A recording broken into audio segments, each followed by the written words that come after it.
दोस्तों ये Infinix hot 30i है। दोस्तों इसका फोल्डर देख लीजिए किस तरीके से डैमेज हो गया है। तो सबसे पहले हम इसका बैक साइड का पैनल निकाल लेते हैं, है ना।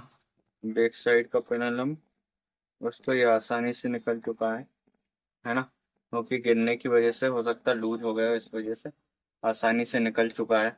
अब दोस्तों हमको क्या कर लेना है, फटाफट से हम सारे स्क्रू इसके खोल लेते हैं। सारे स्क्रू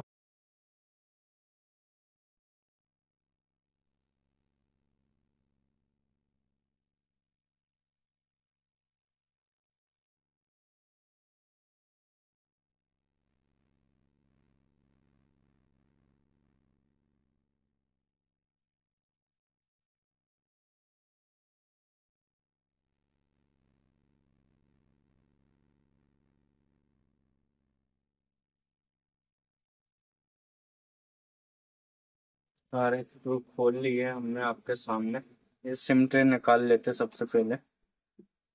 सिम ट्रे निकाल लेते हैं इसकी। ये सिम ट्रे निकाल लिया। अब दोस्तों हम इसको जो है खोल लेना है ना। तो उसको खोलने के लिए आपको इसका जो मिडिल है सावधानी से निकालना है, क्योंकि दोस्तों गिरा हुआ हो सकता बीच में से मिडिल इडिल भी डैमेज हो गया, इसलिए आपको इसको बिल्कुल सावधानी से निकालना है, कोई जल्दबाजी नहीं करनी है।